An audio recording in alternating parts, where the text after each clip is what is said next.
미디어 심리학 11주 3차 시강의를 시작하겠습니다. 챕터 11은 성격입니다. 1950년대와 1960년대 심리학자들은 프로이트 이론과는 전혀 다른 관점에서 성격을 이해하려는 시도를 하기 시작했습니다. 새로운 인본주의적 그리고 실존주의적 이론가들은 인간이 자신의 성격을 형성하게 만드는 건강한 선택을 어떤 방식으로 하는지에 대해서 주의를 전환하였습니다. 이러한 새로운 접근 방식을 옹호하는 사람들은 미래를 고려하는 능력이 우리 인간에게 자신의 의지에 따라 자신의 행동을 선택하는 자유를 준다고 믿었습니다. 또한 이것이 인간을 동물 이상의 수준으로 고양하게 만드는 인간 경험의 핵심 부분이라고 주장하였습니다. 인본주의 심리학자들은 인간의 성선적 성향과 개인의 성장 잠재력을 강조하는 인간 본성의 긍정적이고 낙관적 측면을 강조했습니다. 한편 실존주의 심리학자들은 인간이 의미라는 문제와 죽음의 실상이라는 문제를 헤쳐나가면서 자신의 삶을 창조하고 생활을 영위해 나가는 주체라는 점에 초점을 두었습니다. 인본주의 실존주의적 접근은 이러한 통찰력 있는 생각에 입각해서 좋은 성격이 어떻게 형성되는가를 살펴보는 것입니다. 인간의 욕구, 자아실현, 실존으로서의 성격입니다. 자아실현 경향성은 자신의 내적 잠재력을 구현하려고 하는 인간적 동기입니다.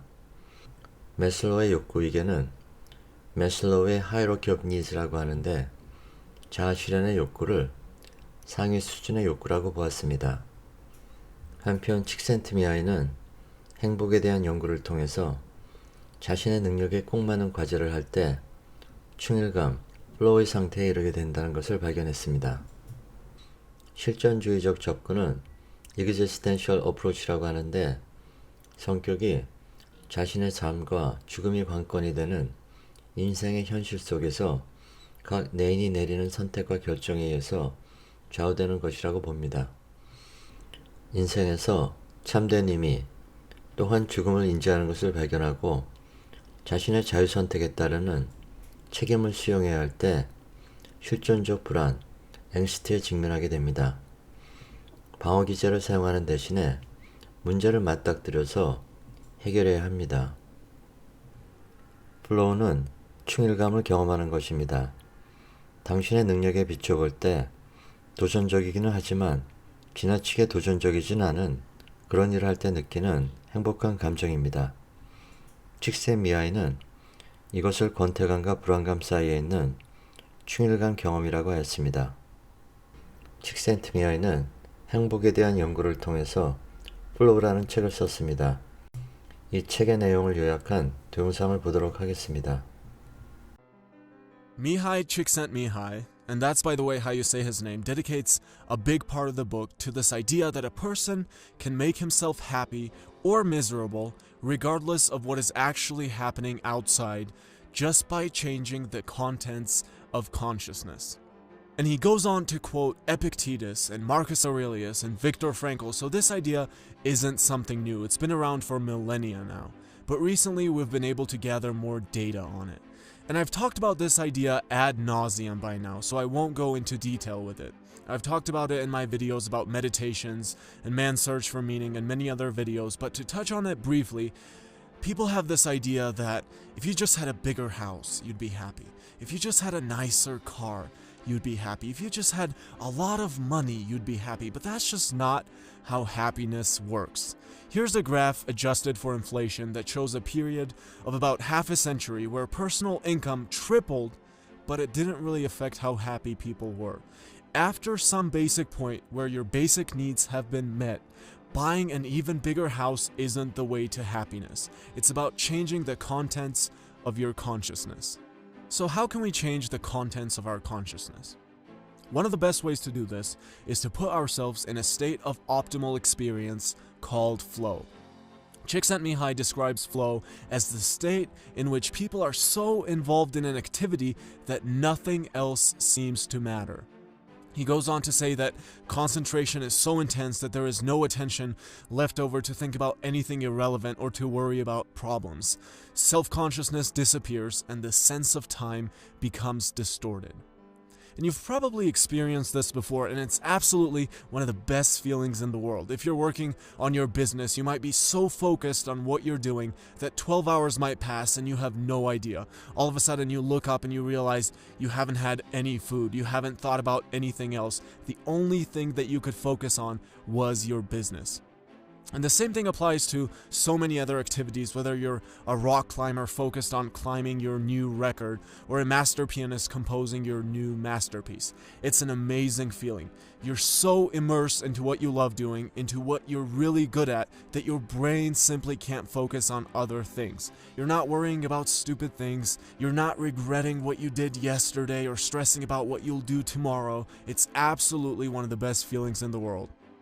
So, if we look at the flow diagram, here's how you put yourself in the state of flow. You don't want what you're doing to be too challenging, otherwise you'll have anxiety. You don't want what you're doing to be too easy for your skills either, otherwise you'll be bored. But it's when you balance these two that you end up in the flow channel. You're striving towards the upper right corner constantly. You increase your challenge, you get better. You get better, you increase your challenge. And the more you move toward that direction, the more intense the state of flow gets. So this is not really a how-to book, but our goal should be to find what it is that we love and then keep getting better at it and keep making it more challenging. Or in other words, the main goal is to spend as much of your life as you possibly can in the state of flow, because that is where you find this unbelievable ecstasy. And Csikszentmihalyi gives an example of the Indians in the Shuswap region of Canada who would settle down in a place filled with resources, and life was good and they had everything they needed. They had all the food and fish where they were, but the elders would make sure that the entire village would just pack up and move to a new location every 25 or 30 years. This way they knew they would have new places to explore and hunt and fish and new challenges to overcome. And it's a great story to keep in mind when you think about how most people just want to settle down in front of their TV for the rest of their lives. And in a lot of my videos, I criticize being in front of the TV all night or spending your entire day on your Facebook feed. And I often get people who tell me, well, what if that makes the person happy? And the answer is, sitting on Facebook all day will not make anyone genuinely happy. If you pick a person who spends his entire day in front of the TV, he's probably not going to be the most exciting, happy, ecstatic person. So let's take a look at the graph again. Looking at your Facebook all day or watching TV puts you in the lower left corner of the graph, which is known as the area of apathy. There's no challenge involved, there's no skill involved, you're apathetic. And when you're not completely apathetic, you're probably sitting there bored or worrying about everything there is to worry about. So move away from that. Move away from the boredom, apathy, and worry, and move towards ecstasy, which is what you'll experience when you hit the state of optimal experience called flow. 상황이 행동의 원인이 된다는 생각은 학습에 대한 기본적 연구들에서 명확하게 나타납니다. 행동주의자에게 행동 패턴에서의 차이는 그 행동이 과거 상황에서 어떻게 강화되었는가의 차이를 반영하는 것입니다. 사회인지 연구자들은 상황과 학습의 역사가 행동의 주요 결정 요인이라는 데는 행동주의자와 동의하지만 이들은 상황과 그 상황에 대한 사람의 반응 사이에서 일어나는 생각과 감정을 알아내기 위해 스키너보다 한 걸음 더 나아가서 마음의 심리적 검은 상자의 내부를 들여다봅니다. 인간이 접하는 상황과 강화라는 것은 아주 다양한 해석이 가능하므로 사회인지 심리학자들은 사람들이 그러한 환경을 어떻게 지각하는지에 대한 초점을 맞춥니다. 사람들은 자신의 목표와 자신의 행동 결과 그리고 여러 다른 상황에서 어떤 것을 얻게 되는가에 대해 생각합니다.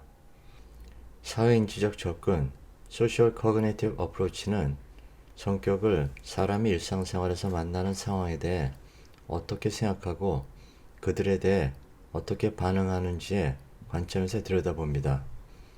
인간 상황 논쟁, Person Situation Controversy는 행동이 성격 요인과 상황 요인 중 어떤 것에 의해서 더 크게 좌우되는가의 문제입니다. 미셸은 성격 특성이 개인의 행동을 잘 예측해주지 못하며 개인의 행동은 다른 상황에서 일관성 있게 나타나지 않는다고 주장했습니다. 행동을 예측하는 데는 성격과 상황이라는 두 요인에 대한 정보가 모두 요구됩니다. 상황이 해석되는 방식에 있어서는 바라보는 사람의 눈에 따라 달라질 수 있습니다.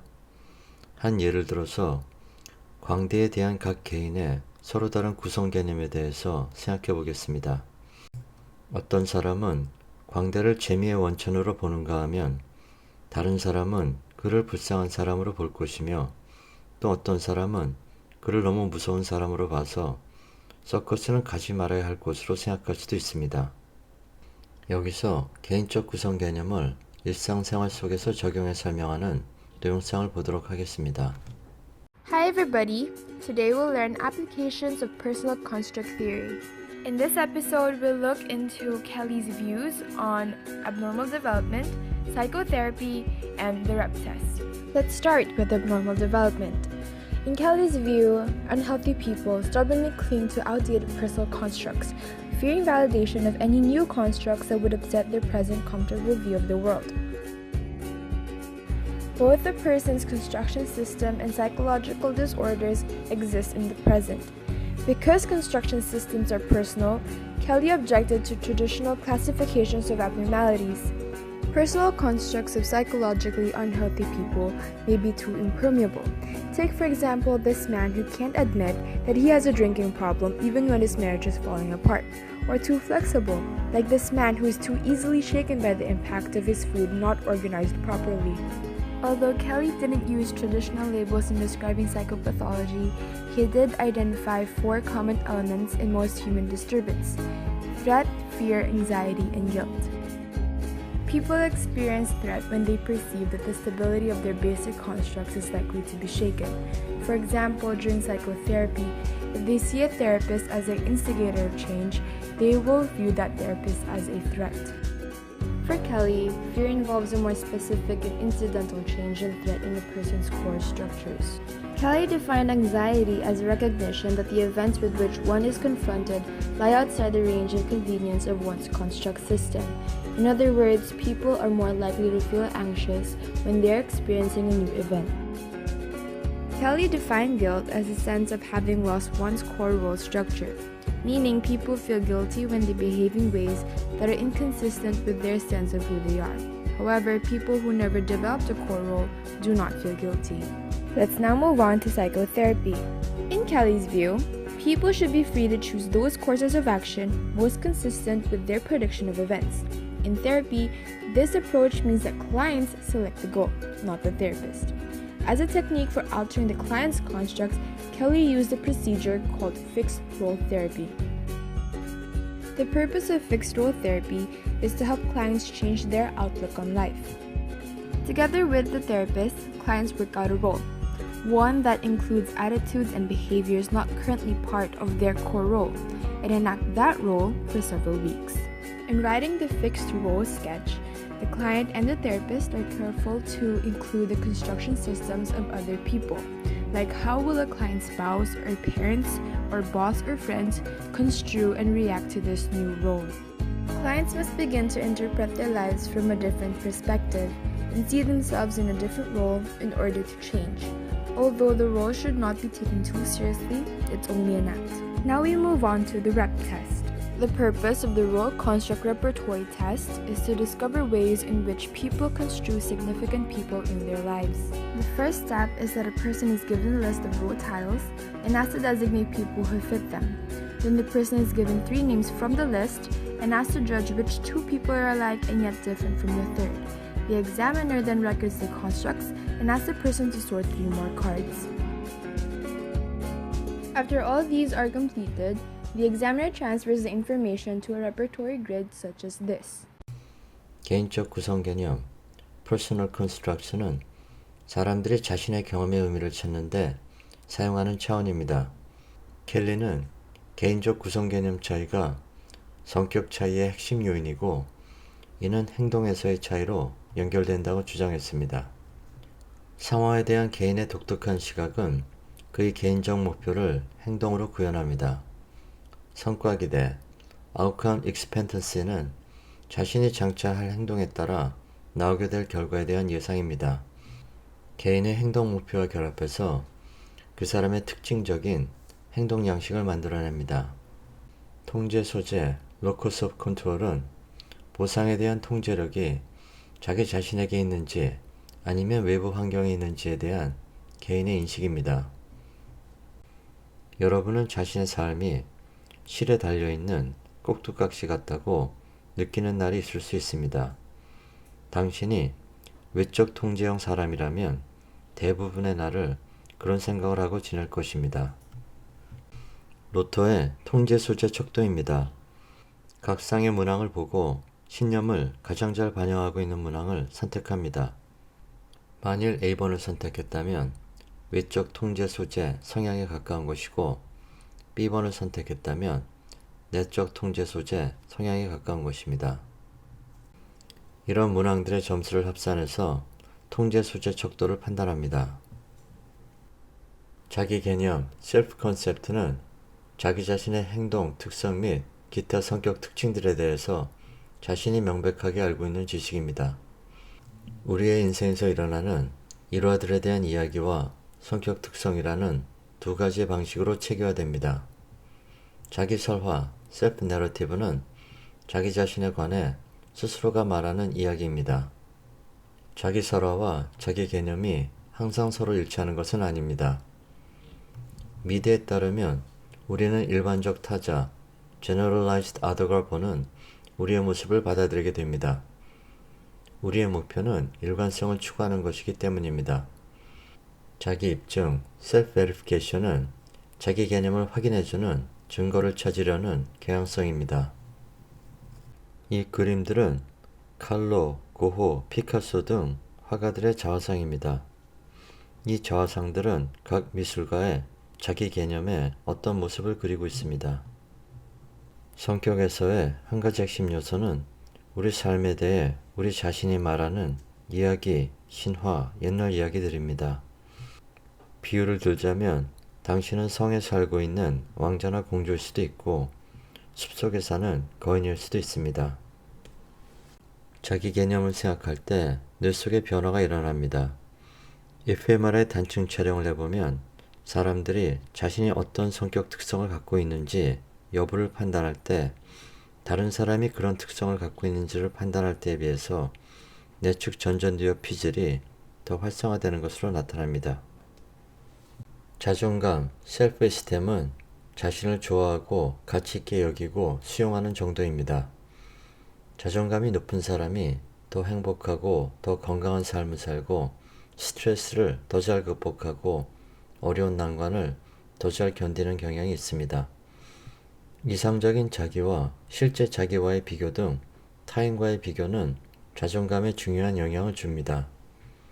권위적인 인물의 판단은 자존감에 영향을 줄 수 있습니다. 중요하다고 생각하는 영역은 개인에 따라 달라집니다. 로젠버그의 자존감 척도입니다. 아래의 문장을 읽고 동의하는 정도에 따라서 strongly agree에서 strongly disagree까지 4개 중에 하나를 선택하면 됩니다. 1번 문항은 전반적으로 나는 나 자신에 대해서 만족한다입니다. 2번 문항은 때때로 나는 나 자신이 전혀 가치가 없다는 생각을 한다입니다. 일부 성격 심리학자들은 자존감이 인생에서 모든 것, 말하자면 범죄 활동부터 직업에서 성공까지 많은 것들을 결정한다고 주장합니다. 축적된 연구 결과를 보면 자존감이 높다는 것에 이점이 있기는 하지만 괄목할 만하거나 전부인 것은 아닙니다. 일반적으로 자존감이 낮은 사람과 비교할 때 높은 사람이 더 행복하고 더 건강하고 스트레스를 더 잘 극복하고 어려운 난관을 더 잘 견디는 경향이 있습니다. 자존감의 이점은 지위와 소속과 안전에 있습니다. 자기 봉사 편파, self-serving bias는 자신의 성공에 대해서는 자신의 공을 내세우지만 자신의 실패에 대해서는 자신의 책임을 전가하려는 경향입니다. 상당수의 사람들이 극단적으로 긍정적인 자존감을 갖고 있습니다. 자기의 나르시시즘은 자신을 대단한 사람으로 보며 다른 사람들이 자신에 대해서 경탄해 주기를 바라고 또 다른 사람을 이용하려고 하는 성향입니다. 암묵적 자기중심주의, 임플리시트 에고티즘은 대부분의 사람들이 자기 자신과 비슷한 것들을 선호한다는 점을 모른다고 주장합니다. 수영 선수들이 수영 결승전이 있은 후에 시상식에서 자신들의 메달을 들어보이고 있습니다. 맨 왼쪽에 은메달을 받은 선수의 얼굴 표정은 다른 선수들에 비해서 경직되어 있는 것으로 알 수 있습니다. 이처럼 비교를 하는 것은 자존감에 영향을 줄 수 있습니다. 세계 대회에서 2등을 한 운동선수라면 아주 자랑스럽게 느끼는 것이 당연하겠지만 만약 그의 비교 기준이 세계 1등이었다면 그 운동선수는 그렇지 못할 것입니다. 어펜딕스입니다. 지금까지 시청하신 것으로 이번 차수의 수업이 인정됩니다. 자존감을 높이는 방법을 제안하는 책이 있는데 그 내용을 요약한 동영상을 보겠습니다. I want you to imagine two people. The first man wakes up and does his usual routine before work, and it's all a blur. He goes to work, and when he comes home, he isn't even really conscious of what he did. He starts eating the junk food he bought on his way home and watches TV while his wife tries to talk to him. Now, imagine another man. He wakes up and tells his wife how thankful he is for their life. He drives over to his business and is passionately working to build it into something great. He comes home and he and his wife have dinner together while they stay present to the moment with each other.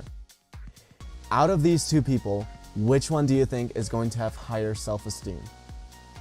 The first pillar is the practice of living consciously.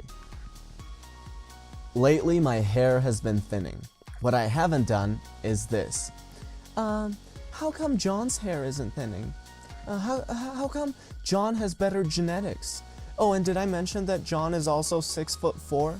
Okay, the reason I haven't done that is because that's a game you can't win. I promise you. I don't care who you are, even John can't win that game. What I have done is what anyone who's practiced building self-esteem in their life would do, and it is this. Improve what you can change and learn to accept what you can't. Improve what you can change and learn to accept what you can't. Now, let me address a common issue. There are people who think that self-acceptance somehow goes against self-improvement. It doesn't. In fact, self-improvement can only follow self-acceptance. If I didn't accept that my hair was thinning, I wouldn't start researching what the right haircut needs to look like for me, and I would end up looking like Bobby Charlton. The second pillar is the practice of self-acceptance. I know a lot of people who are so physically unfit that it jeopardizes the most important things in their life, like their health and their relationships. And when they get confronted about it, a lot of these people have learned a little trick that has been really trending lately. Apparently, everyone I know who is unhealthy because of a medical condition. Now, let me just be clear that I'm not saying that these conditions don't exist. I'm just saying that 19 out of 20 of these people don't have it. If you do not exercise, if you do not eat healthy, you probably shouldn't be going around telling people how you're overweight and unhealthy because of a medical condition. Yeah, they might treat you like you're the victim, but guess what? The only reason they sympathize with you is because the last thing they care about is whether you're taking care of yourself or not. The third pillar is the practice of self-responsibility. I don't know of a single person who doesn't take responsibility, loves playing the victim, and also has high self-esteem. If I had a kid and I could only teach him one thing before he went to college, it would be how to stay authentic to his true self under pressure. Other than special occasions with my girlfriend where I'll have some champagne, I don't drink. I haven't found that to be something of value to my life. When I was in college, I would go out with my friends and there was always that thing of, come on, let's get drunk. And I was bad at a lot of things, but the one thing I was really good at was being really grounded in what I believed in. In fact, in almost every case, it turned into guys having respect for it and girls being attracted to it. Now again, I didn't say I sort of believed in it. It was fully standing for what I believed in, 100% unapologetic, and if that was a problem, everyone always knew I could just leave and go have fun somewhere else. I wasn't half-assing anything. The fourth pillar is the practice of self-assertiveness. Now, let me make it clear that asserting yourself doesn't mean lacking social awareness or being pushy. I didn't go to a party where I knew people would be drinking and start converting and preaching. Don't be stupid with this, it depends on the context. I'm going to act a little differently if I'm in a classroom environment than if I'm around friends. But I'm not going to go against my authentic self in either situation. If you meet an entrepreneur who is passionate about his business, and if you also meet a person who is indifferent towards his regular job, the entrepreneur will almost always have higher self-esteem. Why is that? Because the entrepreneur is the modern-day warrior. Just like the warrior has a strong sense of purpose and lives to conquer, so does the entrepreneur. He has higher self-esteem because he lives with a purpose. The fifth pillar is the practice of living purposefully. And finally, the sixth pillar, the practice of personal integrity. Notice how I said personal integrity, not someone else's integrity. I went to a military academy and there were thousands of rules I had to follow, and I broke most of them, and it didn't bother me at all or affect my self-esteem in any way because those weren't the things that went against what I believed in. But if I act against what I believe in, my inner voice will tell me how I'm worthless over and over again. And only I will know, but when it comes to self-esteem, my inner voice is the one that matters the most. You can't have the voice in your head telling you how worthless you are and build self-esteem at the same time. And these are the 6 pillars of self-esteem by Nathaniel Branden. Notice how each pillar starts with the practice of. Self-esteem is not something you build by reading a book or watching a video. It is something you build by constant practice for the rest of your life.